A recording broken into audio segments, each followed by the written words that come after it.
نحمده ونصلي على رسوله الكريم اما بعد فاعوذ بالله من الشیطان الرجیم بسم اللہ الرحمن الرحیم ربی اشرح لی صدری ویسر لی امری واحلل عقدۃ من لسانی یفقهوا قولی اللہم فقہنا فی الدین اللہم انا نسألک علما نافعا وعملا متقبلا ورزقا طیبا۔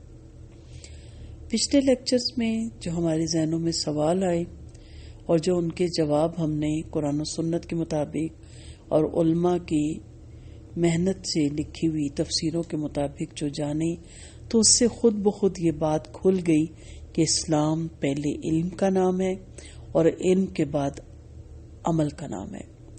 اور اس میں میں نے تفصیل سے لا الہ الا اللہ پہ دوبارہ اس پہ بات کروں گی، بہت کھول کے بتایا تھا کہ اس کا علم حاصل کرنا۔ ایک شخص علم کے بغیر یہودی، نصرانی، ہندو ہی رہے گا۔ ایک شخص علم کے بغیر چودھری، سید، ملک ہی رہے گا، کیونکہ وہ جن کے گھر پیدا ہوا اسی کا نام اسے ملا۔ مگر ایک شخص علم کے بغیر مسلمان نہیں ہو سکتا۔ یہ بڑی گہری بات ہے، کیونکہ مسلمان پیدائش سے مسلمان نہیں ہوا کرتا بلکہ علم سے ہوتا ہے، اور جب تک اس کو یہ علم نہ ہو کہ حضرت محمد صلی اللہ علیہ وسلم کی تعلیم کیا ہے اور وہ اس پر ایمان کیسے لا سکتا ہے اور اس کے مطابق عمل کیسے کر سکتا ہے، اور جب وہ جان کر اور سمجھ کر ایمان ہی نہ لایا تو مسلمان کیسے ہو سکتا ہے۔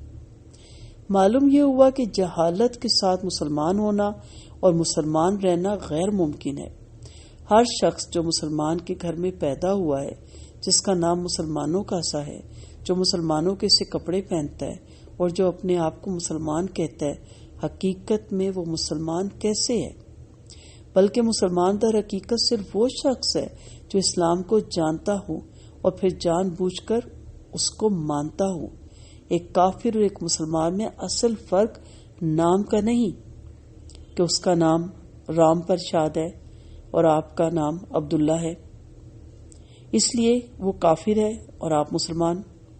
اس طرح ایک کافر اور ایک مسلمان میں اصلی فرق لباس کا بھی نہیں کہ وہ پینٹ کوٹ پہنتا ہے اور آپ پجامہ کرتا پہنتے ہیں، اس لیے وہ کافر ہے اور آپ مسلمان، بلکہ اصلی فرق ان دونوں کے درمیان علم کا ہے۔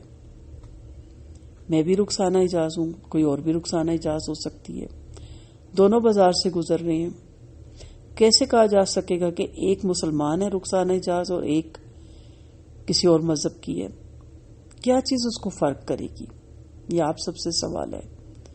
جو آپ میرے لیے جواب سوچیں گی وہ آپ کے لیے بھی ہے نا۔ وہ کافر اس لیے کہ وہ نہیں جانتا کہ اللہ تعالیٰ کا اس سے اور اس کا اللہ تعالیٰ سے کیا تعلق ہے، اور خالق کی مرضی کے مطابق دنیا میں زندگی بسر کرنے کا سیدھا راستہ کیا ہے۔ اگر یہی حال ایک مسلمان کے بچے کا بھی ہو تو بتائیے کہ اس میں اور ایک کافر میں کس چیز کی بنا پر فرق ہوتا ہے، اور کیوں یہ کہتے ہیں کہ وہ تو کافر ہے اور یہ مسلمان ہے؟ تو میری تمام بردر اور سسٹر جہاں تک میری آواز پہنچ رہی ہے، یہ بات جو میں کہنا چاہ رہی ہوں اس کو ذرا کان لگا کر سنیے اور ٹھنڈے دل سے غور کیجیے گا۔ آپ کو خوب اچھی طرح سمجھ لینا چاہیے کہ اللہ کی سب سے بڑی نعمت جس پر آپ شکر اور احسان مندی کا اظہار کرتی ہیں، اس کا حاصل ہونا اور حاصل نہ ہونا دونوں باتیں علم پر موقوف ہے۔ اگر علم نہ ہو تو یہ نعمت آدمی کو حاصل ہی نہیں ہو سکتی، اور اگر تھوڑی بہت حاصل ہو بھی جائے تو جہالت کی بنا پر ہر وقت یہ خطرہ ہے کہ یہ عظیم الشان نعمت اس کے ہاتھ سے چلی جائے گی۔ محض نادانی کی بنا پر وہ اپنے نزدیک یہ سمجھتا رہے گا کہ میں ابھی تک مسلمان ہوں، جبکہ در حقیقت وہ مسلمان نہ ہوگا۔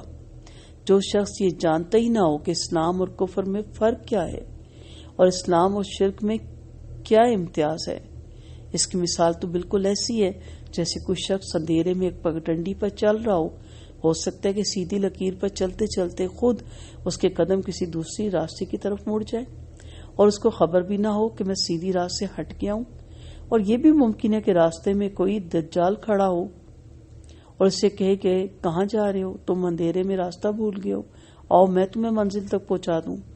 اور وہ بیچارہ اندھیرے کا مسافر خود اپنی آنکھوں سے نہیں دیکھ سکتا کہ سیدھا راستہ کون سا ہے، اس لیے نادانی کے ساتھ اپنا ہاتھ اس دجال کے ہاتھ میں دے دے گا اور وہ اس کو بھٹکار کر کہیں سے کہیں لے جائے گا.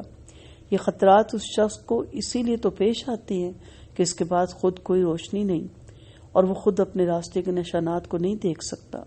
اگر اس کے پاس روشنی موجود ہو تو ظاہر ہے کہ نہ وہ راستہ بھولے گا اور نہ کوئی دوسرا اس کو بھٹکا سکے گا. بس اسی پر قیاس کر لیجئے کہ مسلمان کے لیے سب سے بڑا خطرہ اگر کوئی ہے تو یہی کہ وہ خود اسلام کی تعلیم سے ناواقف ہے، خود یہ نہیں جانتا کہ قرآن کیا سکھاتا ہے اور حضرت محمد صلی اللہ علیہ وسلم کی ہدایات کیا ہیں. اس جہالت کی وجہ سے وہ خود بھی بھٹک سکتا ہے اور دوسرے دجال بھی اس کو بھٹکا سکتے ہیں. لیکن اگر اس کے پاس علم کی روشنی ہو تو وہ زندگی کے ہر قدم پر اسلام کے سیدھے راستے کو دیکھ سکے گا، ہر قدم پر کفر اور شرک اور گمراہی اور فسق اور فجور کے جو ٹیڑھے راستے بیچ میں آئیں گے ان کو پہچان کر ان سے بچ سکے گا. اور جو کوئی راستے میں اس کو بہکانے والا ملے گا تو اس کی 2-4 باتیں سن کر وہ خود سمجھ جائے گا کہ یہ بہکانے والا آدمی جو ہے اس کی پیروی نہیں کرنی چاہیے. میرے بردرز اینڈ سسٹر، یہ علم جس کی ضرورت میں آپ سے بیان کر رہی ہوں، اس پر آپ اور آپ کی اولاد کے مسلمان ہونے اور مسلمان رہنے کا انحصار ہے. یہ کوئی معمولی چیز نہیں ہے کہ اسے بے پرواہی کی جائے. آپ اپنی کھیتی باڑی کے کام میں غفلت نہیں کرتے، اپنی تجارت کے کاموں میں غفلت نہیں کرتے. اسی طرح اگر آپ کا کوئی بھی شو روم ہے تو اپنی اپنی گاڑیوں کی حفاظت میں غفلت نہیں کرتے. اپنے اپنے پیشے دیکھیے، اپنے اپنے کام دیکھیے، آپ اس میں غفلت نہیں کرتے، محض اس لیے کہ اگر غفلت کریں گے تو بھوکے مر جائیں گے اور جان جیسی عزیز چیز ضائع ہو جائے گی. پھر آپ مجھے بتائیے کہ اس علم کے حاصل کرنے میں کیوں غفلت کرتے ہیں جس پہ آپ کے مسلمان بننے اور مسلمان رہنے کا دار و مدار ہے. کیا اس میں یہ خطرہ نہیں ہے کہ ایمان جیسی عزیز چیز ضائع ہو جائے گی؟ کیا ایمان جان سے زیادہ عزیز چیز نہیں ہے؟ آپ جان کی حفاظت کرنے والی چیزوں کے لیے جتنا وقت اور جتنی محنت صرف کرتی ہیں، کیا اس وقت اور محنت کا 10واں حصہ بھی ایمان کی حفاظت کرنے والی چیزوں کے لیے صرف نہیں کر سکتے؟ آج میں آپ سے یہ نہیں کہتی کہ آپ میں سے ہر شخص مولوی بنے، بڑی بڑی کتابیں پڑھے، علامہ بنے، عالمہ بنے اور اپنی عمر کے 10-12 سال پڑھنے میں صرف کر دے. مسلمان بننے کے لیے اتنا پڑھنے کی ضرورت نہیں ہے.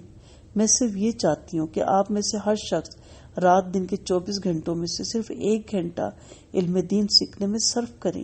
کم از کم اتنا علم ہر مسلمان بچے اور بوڑھے اور جوان کو حاصل ہونا چاہیے کہ قرآن جس مقصد کے لیے اور جو تعلیم لے کر آیا اس کا لب لباب تو جان سکیں. آپ صلی اللہ علیہ وسلم جس چیز کو مٹانے کے لیے اور اس کی جگہ جو چیز قائم کرنے کے لیے تشریف لائے تھے اس کو خوب جان سکیں، پہچان سکیں اور اس خاص طریقے زندگی سے واقف ہو جائے جو اللہ تعالیٰ نے مسلمانوں کے لیے مقرر کیا.